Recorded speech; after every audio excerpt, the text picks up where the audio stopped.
My home is not a landfill, storage unit, or museum. How can I use my things if I can't even fucking see them? I deserve peace in my home. The shit has got to go. My language might be foul, but what I say is true, I know. Hello everyone, this is Emmanuel Cook. We will be reacting to a new video today, so make sure you guys like, comment, and subscribe down below, and let's get into the video. So I told my children I was going to be downsizing my home, selling my house, and getting something much smaller, because at the end of the day, I don't need a house of this size. My current home is 5 bedrooms, 3 full baths, and additional rooms. I have a house that's almost 4,000 square feet and a half-acre backyard, fenced-in property. And so now it's time for me just to settle into the second half of my life and getting something much smaller and being able to spend more time traveling and shopping and doing all the things I enjoy doing all the time, but downsizing in order to make that happen. My youngest daughter had a fit. She's like, "Oh, Mom, you can't do this. You are Medea. You are the Medea. We all come to you. Everybody comes to you for everything. So your house is that house, so you can't sell your home." My oldest daughter was like, "I fully understand where you're coming from, Mom. If you feel like this is what you want to do, it's going to make you happy, I fully support it." It comes a time in all our lives where we're doing things and life, through life matriculation, changes happen. I'm telling you, being an empty nester is not for the faint of heart. My daughter was home for the weekend, and before she left to go back, I said, "Can you just kind of, go straighten up your room and just make sure everything's, bring down your cups and your towels and just straighten up?" And she was like, "Okay." And I just came upstairs into my bedroom, and this is what I found. She made up my bed, and she stuck her little avocado on it, and I'm not kidding you. The sight of this almost brought me to my knees. It's just the little things, I'm telling you. She made my bed, and I literally am on the edge of tears right now. That's an empty nester for you. As an empty nester, I don't have to worry about getting my kids ready for school anymore. I still get up really early, actually earlier than I did when my kids were younger. And my husband is at work. This is my time in the mornings for me. I do a gratitude list. I listen to a devotional that I love, and I also take my dogs for a walk. Walking is super important to me because it helps clear my mind. It helps get my endorphins moving and just have clarity for the day. If you're looking to improve your day and you don't get out there and do any kind of physical exercise, I encourage you to take 10 or 15 minutes, go for a walk, do some stretches, and get your body moving. And I promise that if you continue to do that, it'll improve your day every day. Downsizing and becoming a minimalist is life-changing. I visited a relative today that I just dearly love. And she's a lot older than me. She lives in a really huge house. It's just she and her husband. She was talking about how she just couldn't stop shopping. And that she just, every time she goes out, she just shops and brings back bags full of stuff. And her house is just overloaded with stuff. Clothes that still have tags on them. I've not been in a house like that in a while. And I've been on the road in an RV for 2.5 years. So I have been like downsized to the max.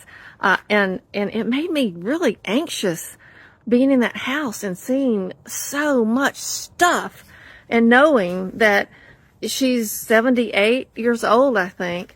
And I just couldn't help but think, my God, when she passes, what is her family going to have to do to get rid of all this stuff? A 4-bedroom house decorated just to the max.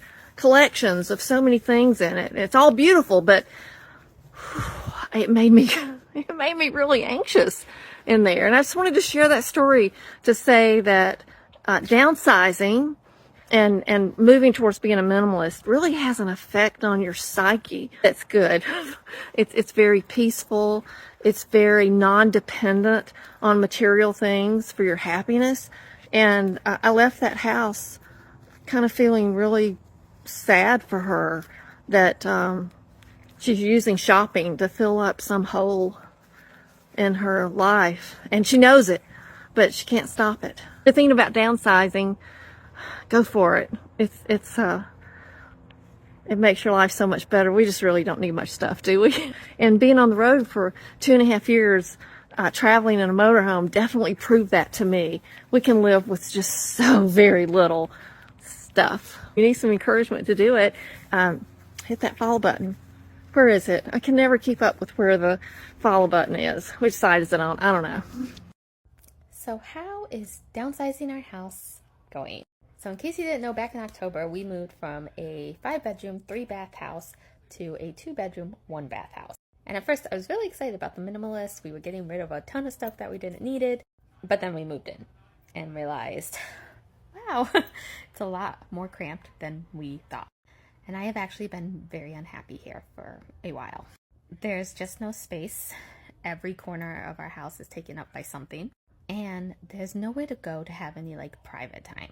Because our house is so small, somebody is always in one of the rooms. So I said that this wasn't working for me anymore, especially having my office in our bedroom. And then also not having a place I can go to be alone. I'm an introvert. I need to recharge by being alone. So I decided to rent out an office space. It is still getting ready. The previous tenant is still moving stuff out. But I'm excited to move my office down there. It's actually within walking distance. So I'm moving like my workout equipment down there. I'm moving all my morning routine stuff down there. So I'm actually going to wake up in the morning, get my coffee, and actually walk down so I can have my quiet, truly myself morning time. Because right now I do it in the living room and people are coming in and out and I'm never alone. So I'm going to take my morning time down there. I'm going to do my workout down there. And then I'll be back by the time my kids wake up to get ready for school, which is perfect. And then I'll be able to also go down there and work. And it will truly be just my spot where I can go and just be by myself and actually get focused work done. Because if you work from home, you know how hard it is to get focused work done, especially when your kids are home during the summer or when it's in your bedroom. Like my bedroom is where I sleep. I've been feeling really tired doing my work every day, and it's probably because I'm in my bedroom. So I'm actually going to get dressed and pretend like I'm going off to work every day, which I am. I'm leaving the house even though it's a short walk, and I'm so excited about it. Like I picked out the paint color. We're going to paint as soon as all the other stuff is out. I've been looking on Amazon for like a comfy chair that I can sit in and do my morning routine. So I'm like so excited for this. So if something isn't working, try to find solutions for it, I guess is the main point of this. Like I kept quiet for so long, even though I wasn't happy here and I just couldn't focus and I always felt tired. But this is the solution, and I'm glad we thought of a solution and are able to execute it. So if something's not working, look for a solution. I'm not exactly sure what's going on. I might be actually having some sort of midlife crisis or a manic episode. Either way, let me tell you what's going on. I want to get rid of everything. Everything. I want to throw everything away, and not throw everything away and restart. I just want to get rid of everything because there's too much stuff in my life. It's making me crazy. But like, here's the thing. I used to be 300 pounds, and as a girl that has chronically dieted my entire life, I have problems getting rid of stuff. Like there's an emotion to clothes and things because you've kind of learned after being in this diet cycle your whole life that you're going to lose 10 pounds and you're going to gain it back. And so you have to hold on to everything. I've lost 130 pounds. I've had a tummy tuck. Like the weight's not coming back. This is my body. I need to let stuff go.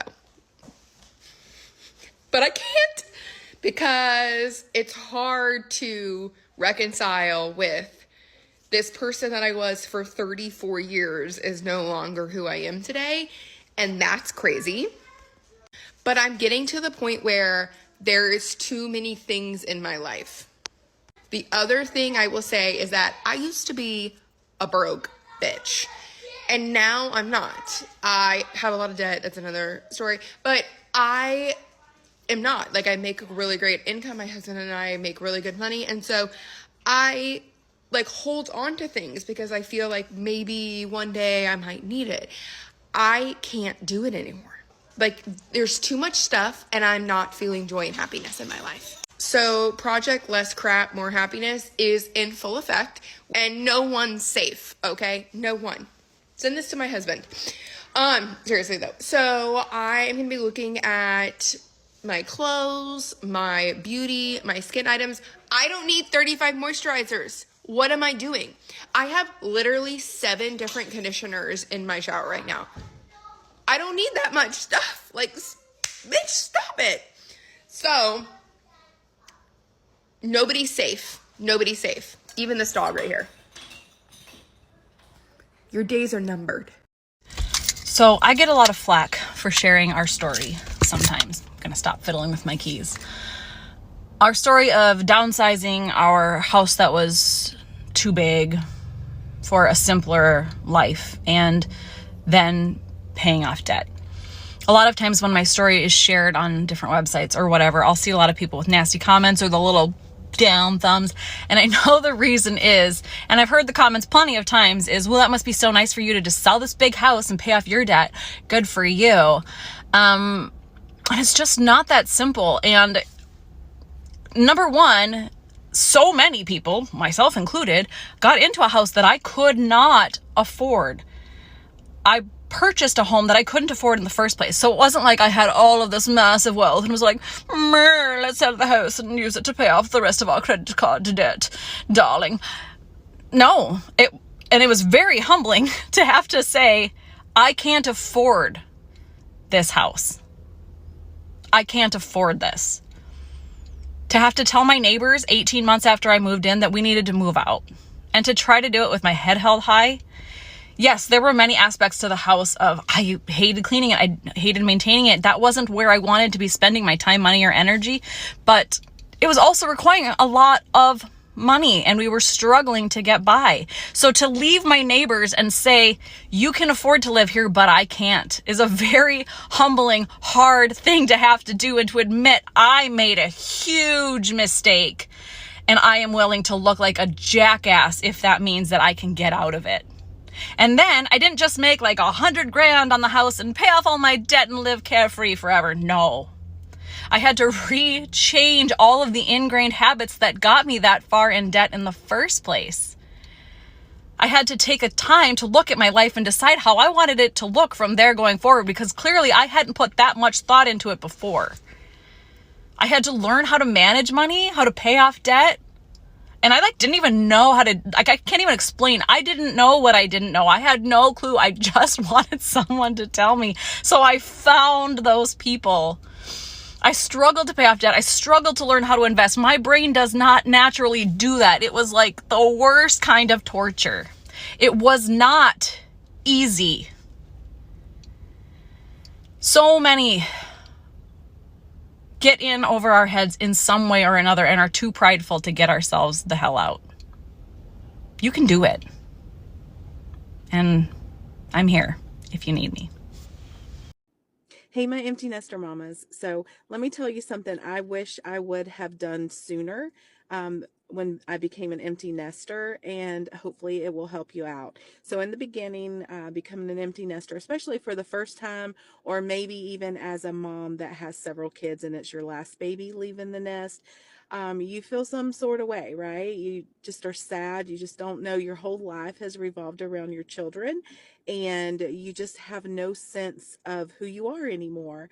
And I get that. I felt that, but I am 7, 8 years in now, and looking back, I wish I would have allowed myself to go through that, to feel those feelings, but not for too long. Like, I wish I would have started finding things that made me happy, that brought me joy, that just helped to take my mind off things. I wish I would have done that sooner, and I wouldn't have wasted several years of just, not knowing what to do with my life anymore. So if I could give you any piece of advice, it would be to find something that brings you joy and start doing it sooner rather than later. So let me know in the comments what it is that you enjoy doing. What do you think you might want to try out? And just let me know where you are in your journey as an empty nester. And don't forget, check out my podcast in the profile above. There's so many different benefits to downsizing your home. And downsizing is a great option if you're retiring, your needs have changed, but it's also a great way to cut down and reduce costs with such high inflation. So some things you want to consider if you're thinking about downsizing is, do I really need this much space? Have my needs changed since I bought my first home? And do I want to cut the expenses of my housing costs? These are one of the 3 main questions that you want to consider.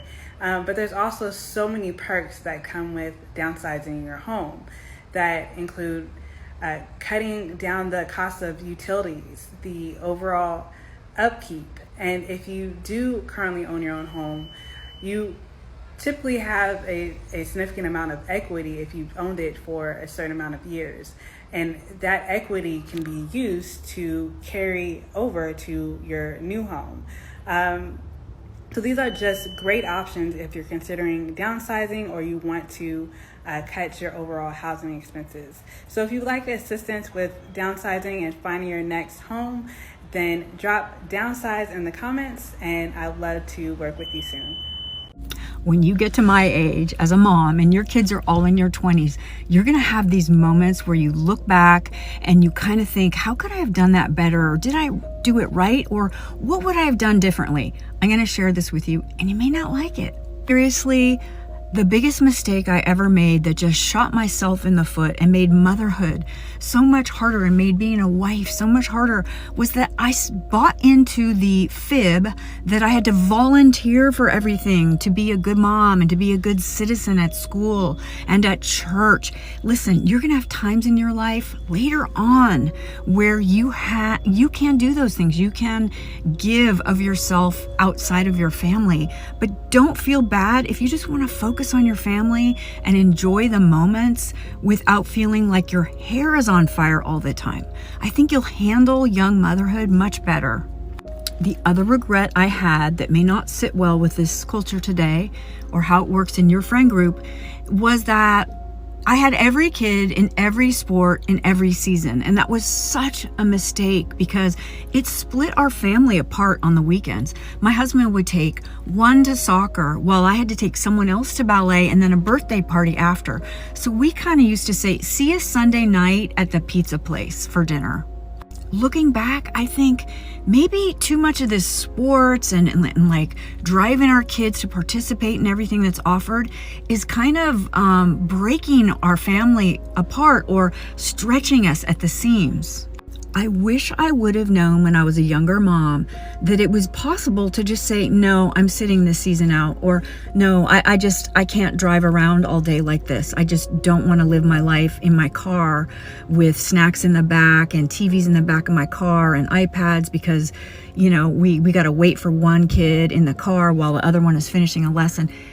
I just wish I knew what I know now. We are selling our house and downsizing. Most of the furniture in my current home is anywhere from 10 to 15 years old. And I love watching interior designers talk about new trends and all of that stuff. And there's so much home decor things. But where are people buying furniture? Because there's nothing made of wood. Am I going to sell my actual wooden dining table for, I don't know, $300 on Facebook Marketplace? And not be able to afford to buy a new one that isn't made of rubber wood? So if you found a good place for good furniture that's wood and not veneers, let me know what you got. Thanks. So in life, there are various stages. You did your job as a parent, and now it is the time for your kids to move on with their lives and to grow up. Bittersweet things, you know, but I mean, it's life, right? It's life. Everyone has to live their own lives. So, yeah. You downsize a lot when you move into a tiny house on wheels, but here are 5 items that we downsized and switched up, and we like them so much we're not changing back.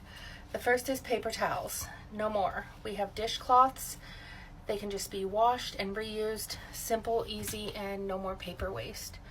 Second thing is shampoo and conditioner bars. No more plastic bottles of shampoo or conditioner. It's a ton of plastic waste. It's not really needed, and these little bars work great. Next is all the cleaning chemicals. They sell us so many chemicals now, and they're expensive, and they make your house smell good or whatever, but we have downsized, and now we use vinegar and water. Cleans everything. We don't have any problems keeping anything clean, and we take orange peels sometimes and mix them in the vinegar and water, and then we get the nice citrusy smell. So if you want that, you can still have that too. Plastic containers, absolutely a no-go in our tiny. We like mason jars. They're reusable. We can our food in them. We can take coffee. We can do drinks.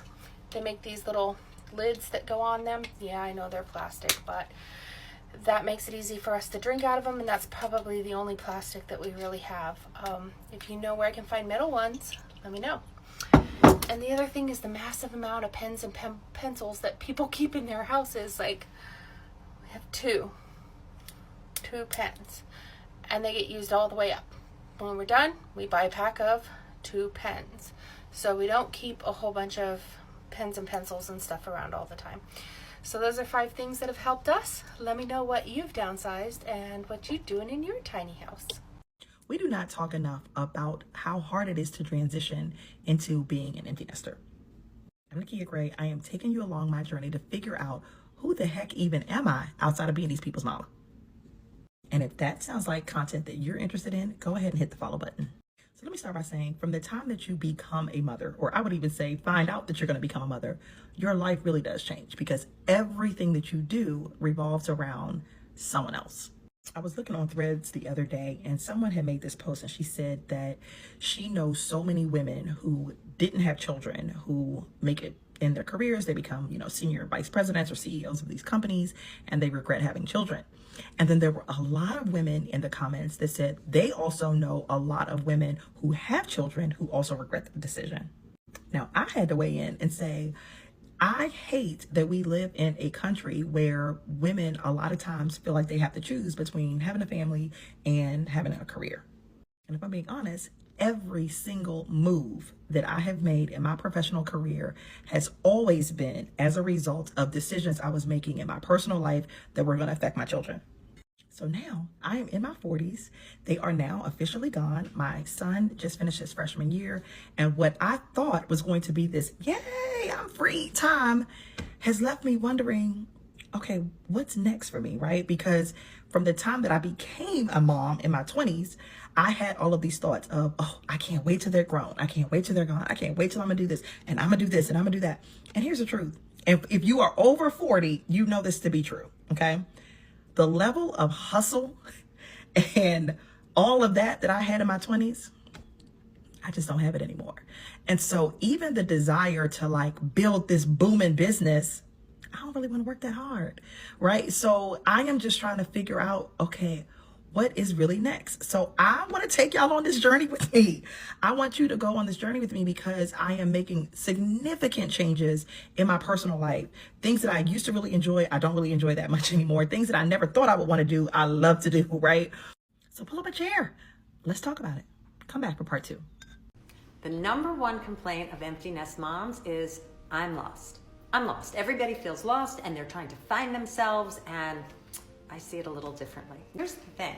Are you lost, or is it more that you've had 2 decades of having a really structured life, right? If you were a working mom or if you weren't a working mom, you kind of knew what the days and weeks were made of because you were taking care of kids and your households, et cetera, et cetera. And now that's in your rear view mirror, and you have this whole stretch of time, maybe 1/3 of your life left to figure out what lights you up. So let's lose the negative language about feeling so lost. Let's do what we did for our kids, right? Our kids would come to us and they'd say, I'm lost. And what would we say? We'd say, no, honey, you're not lost. You're clearer than you think, and you have lots of skills and lots of talents, and you're gonna figure this out. And for moms, oh my God, you have so many skills and talents and wisdom and life experience. And no, you're not lost. You just have to figure out where you want to spend your time and what you want to do. And yet you're probably going to have to upskill, and you're going to have to network like crazy, but you will figure it out. So I don't think you're lost. If anything, I think, there's an opportunity ahead of you. I think you're lucky. What's the biggest mistake that people make when downsizing? Waiting too long. I've seen this so many times, people assuming they'll be in good health forever and that nothing major will change in their lives. But life can change and be very unpredictable. I've had clients caught off guard by the sudden death of a spouse, a healthcare scare, or even a job loss.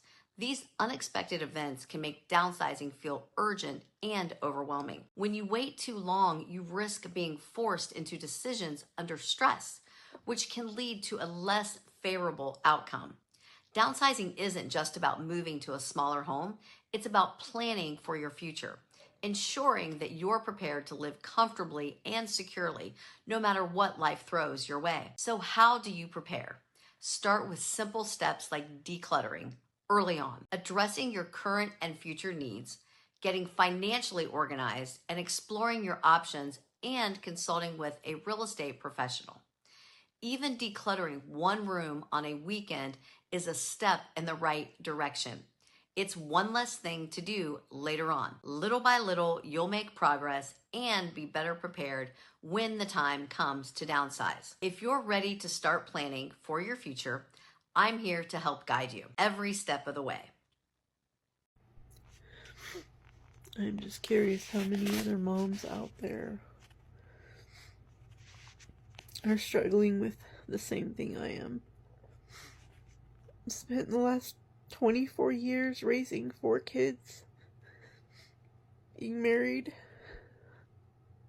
and now they're all moved out and living their own lives and living far away. And I'm not married. And I just get forgotten every holiday. They don't ever send me anything for Christmas, Mother's Day, my birthday. And it just breaks my heart. And I don't know how to tell them. It's just something that you should do. I never forget my mom. Why?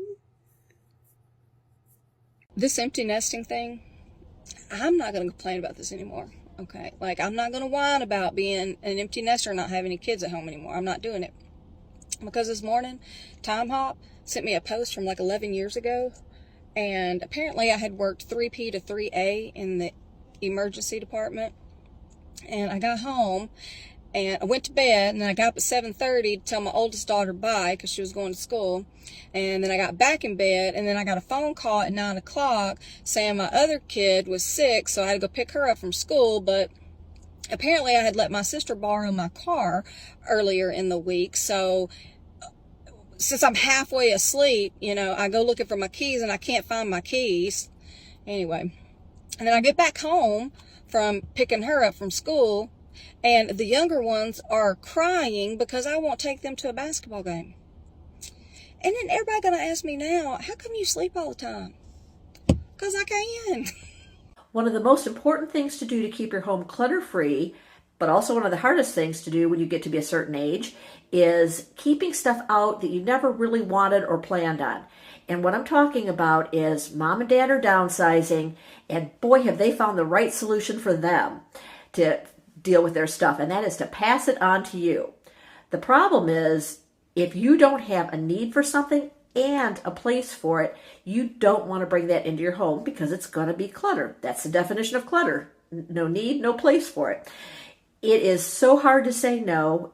It is hard to convince mom and dad that there are some other alternatives, but I'm going to tell you, as easy as it feels like to say, yes, I'll take it, and then try to plan for what to do with it later, it really, in the long run, is much more stress, much more angst. Just don't bring it in.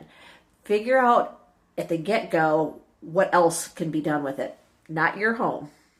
I hate hoarding stuff. I am not a hoarder at all. I have a few clothes, I have a few shoes, I have a few things overall. I'm not a hoarder at all. And I hate stuff just laying around, you know, and like I'm not using it at all. Like, why is this here if I'm not even using it at all? Or I haven't used it for like 3 or 4 months. Like, why do I still have it? This goes out to all the children in the sandwich generation, like myself. I was born in 1970. If you have boomer parents that have collected a shit ton of stuff, it's time to go over to their house and help them do a death cleaning. You heard me right, a death cleaning. I had my parents do this probably 4 years ago. So you don't want your parents to pass away and leave all that garbage to you that's in every drawer and cabinet that they have collected over the decades, 70, 80 years of shit. So I told my parents, we're getting rid of all this stuff. While you're alive, you're going to make the decision what you want to keep, what you want to get rid of. And I had them do a death cleaning throughout their 4,500 square foot home. I mean, do you think I want their yearbooks? I mean, seriously. I don't even want my own yearbooks. In fact, I got rid of mine a long time ago. I'm not one to carry stuff around. And so it's better to do all that sentimental walk down memory lane with them while they're alive, and then get rid of the stuff, whatever you don't want to keep anyways, whatever you don't want to inherit. Like, who wants the old china and the Yadro and all that stuff? Not me. I'm not into that old lady stuff. So if you are in the sandwich generation, you're taking care of your kids, you're taking care of your parents, and they're still with it, it's the best time to march over to their house, grab some trash bags, have a garage sale, and say, let's clean this shit out heading into the new year. I think it's a really fantastic thing to do. In fact, after we did my parents' death cleaning, they had such little stuff left that they downsized out of that house. They never went upstairs anymore and moved into a really smaller space that's better for them at their age, and they're very happy. So just thought I'd share that with you guys. When do people decide to like downsize, like to move into a smaller space? So like we're going to be empty nesters soon, and we have a larger house, like a 4-bedroom house. It's large to me because I grew up in a flat in the city, and it feels large now, you know, when the kids are leaving. It's like empty spaces, which I guess is fine. But, you know, you hear about these people that when they get older, they move into a smaller place that's easier to maintain. And I started thinking about that recently, about like, should we move to a smaller space? My husband is less, I guess, keen on the idea because his parents kept their, house for a long time. And I guess maybe he envisioned us to keep this house, and maybe we will. I don't know. I don't know where we would go because everything's so expensive. But I started thinking, like, wouldn't it be nicer to downsize? Why is it that we're always making everything big and we need more space? That being said, my husband goes, you know, we're not going to do this because you have to get rid of half of your shit if we're moving to a smaller space. But it's appealing. Our house is falling apart, and it would be nice to be in a smaller space where I didn't have to take care of things that were falling apart. I appreciate you guys watching the video today. Please make sure to like, comment, and subscribe down below, and I'll see you guys in the next video.